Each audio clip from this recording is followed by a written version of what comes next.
Barcelona আর Madrid যে ভাই ভাই সেটা আমরা এই 2 দিনেই বুঝে গিয়েছি। যেখানে গত দিন আমরা বার্সেলোনাকে ট্রল করলাম যে তাদের প্লেয়ার ইররেসপন্সিবল, তাদের প্লেয়ার বিগ ম্যাচে ব্লান্ডার করে, হয়তো রেড কার্ড কনসিড করে। ঠিক সেটাই হলো আবার রিয়াল মাদ্রিদের সাথে, যেখানে পুরো ম্যাচের মোমেন্টাম নষ্ট করে দিয়েছে একাই কামাভিঙ্গা একটা রেড কার্ড কনসিড করার পর, এবং যার পর রিয়াল মাদ্রিদের ম্যাচেই ফিরতে পারেনি, যেরকম ম্যাচে ফিরতে পারেনি গতদিন বার্সেলোনা।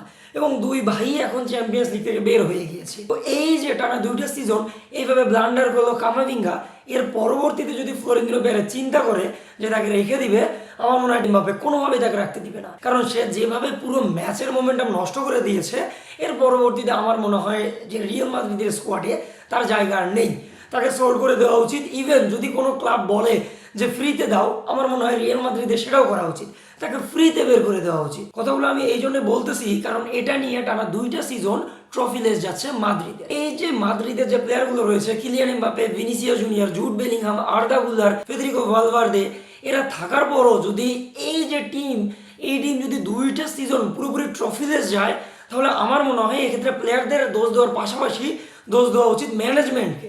কারণ এই যে প্লেয়ার, এতগুলো প্লেয়ার আপনারা এনে রেখেছেন, এর মধ্যে কিছু কিছু প্লেয়ার রয়েছে যারা একই প্রোফাইলের। তো এইসব নিয়ে এই ভিডিওতে আর কথা না বলি, কথা বলি ম্যাচের পারফরমেন্স নিয়ে। তো এই ম্যাচটাতে রিয়াল মাদ্রিদ যে হারবে সেটা আমি গত ভিডিওতে আপনাদেরকে বলে দিয়েছিলাম। যদিও বা জিততে পারে সেটা হবে ড্রর মাধ্যমে, পেনাল্টির মাধ্যমে। কামাভিঙ্গার রেড কার্ড পাওয়ার আগে পর্যন্ত ঠিক সেটাই হচ্ছিল, যেখানে প্রথম 1 মিনিটেই আর্দা গুলার একটা গোল করে, এটা ম্যানুয়েল নয়ের একটা ভুল থেকে আসে। তার পরবর্তীতে তারা ম্যাচে ফেরে, যেটা আবার রিয়াল মাদ্রিদের ডিফেন্স লাইনের ভুলের কারণে হয়েছে। এত লম্বা লম্বা ডিফেন্ডার থাকার পরও তারা সেট পিসগুলোকে ডিফেন্স করতে পারতেছে না। লিটারেলি প্রথমে 7-8টা সেট পিস নিয়েছে বায়ার্ন মিউনিখ, যার মধ্যে প্রতিটাই বায়ার্ন মিউনিখের প্লেয়ারের মাথায় লেগেছে। বিশেষ করে রিয়াল মাদ্রিদের এই যে এইডার মিলিটাও, তারপর আমাদের রয়েছে রুডিগার, তার পাশাপাশি Jude Bellingham, Trent Alexander Arnold, Farland Mendy, এরা কোনোভাবেই হেডারগুলোকে ক্লিয়ার করতে পারতেছিল না। তার কিছুক্ষণ পরই রিয়াল মাদ্রিদ আবার সমতায় ফেরে, আর্দা গুলার একটা অসাধারণ ফ্রি কিক করে এবং সেখান থেকে তারা সমতায় ফেরে, এবং বোঝাই যাচ্ছিল যে এই ম্যাচটা রিয়াল মাদ্রিদ কিছু করে হলেও বের করে আনতে পারে। কিন্তু তখনই আবার বায়ার্ন মিউনিখ আবার গোল করে বসে। তো বলাই যায় যে পুরো ম্যাচটা ছিল একটা থ্রিলার ম্যাচ, এবং তার পরবর্তীতে প্রায় হাফ টাইমের কাছাকাছি গিয়ে কিলিয়ান এমবাপ্পে আবার টিমকে লিডে নিয়ে যায় এবং অ্যাগ্রিগেটে পুরো ম্যাচ ড্র হয়ে যায়। মানে বলা যায় যে হাফ টাইম পর্যন্ত রিয়াল মাদ্রিদের ম্যাচের কন্ট্রোল ছিল। কিন্তু তার পরবর্তীতে কোচের যে ডিসিশন, সেই উল্টে ডিসিশনের কারণে পুরো ম্যাচের মোমেন্টাম নষ্ট হয়ে যায়, যেখানে ব্রাহিম ডিয়াজকে সে সাব অফ করে এবং সেই জায়গায় সে কামাভিঙ্গাকে অ্যাড করে, এবং এর ফলে এই যে জুড বেলিংহাম এবং ফেদেরিকো ভালভার্দে যে ডাবল প্রিভেট হিসেবে খেলতেছিল, সেক্ষেত্রে ফেদেরিকো ভালভার্দেকে রাইট সাইডে নিয়ে যাওয়া হয় এবং তার পাশাপাশি জুড বেলিংহামকে একটু উপরের দিকে ওঠানো হয়, এবং এর ফলে পুরো মিডফিল্ডের কন্ট্রোল রিয়াল মাদ্রিদের হাতের বাইরে চলে যায়। এবং তার পাশাপাশি যেটা হয় সেটা হচ্ছে কামাভিঙ্গার অহেতুক কার্ড নেওয়া। এক্ষেত্রে আমি কোনোভাবেই রেফারিকে দায় দিব না, কারণ রেফারি 100% সঠিক সিদ্ধান্ত দিয়েছে।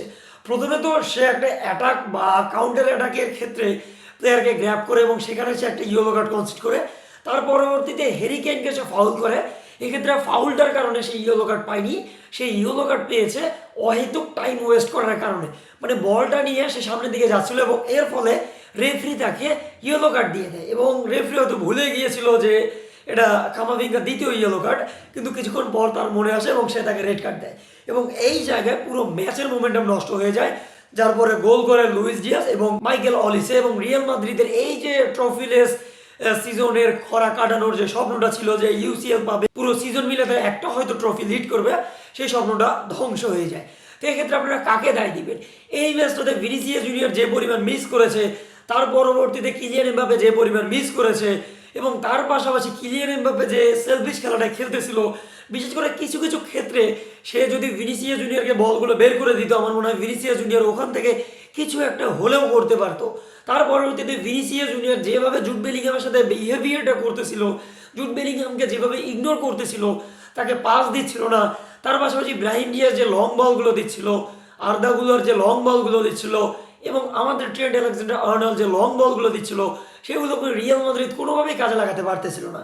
তো বলা যায় এই যে ট্রফিলের সিজনটা রিয়াল মাদ্রিদের গেল, এর পরবর্তীতেও যদি রিয়াল মাদ্রিদের লজ্জা না হয়, এর পরবর্তী সিজনও আমাদের ট্রফিতে যাইতে হবে। তো আপনাদের কি মনে হয় এই যে রিয়াল মাদ্রিদের ধ্বজভঙ্গ অবস্থা, এর পরবর্তীতে রিয়াল মাদ্রিদ কি তাদের যে মেন্টালিটি চেঞ্জ করার জন্য কিছু করবে, কিংবা প্লেয়ারদেরকে চেঞ্জ করবে?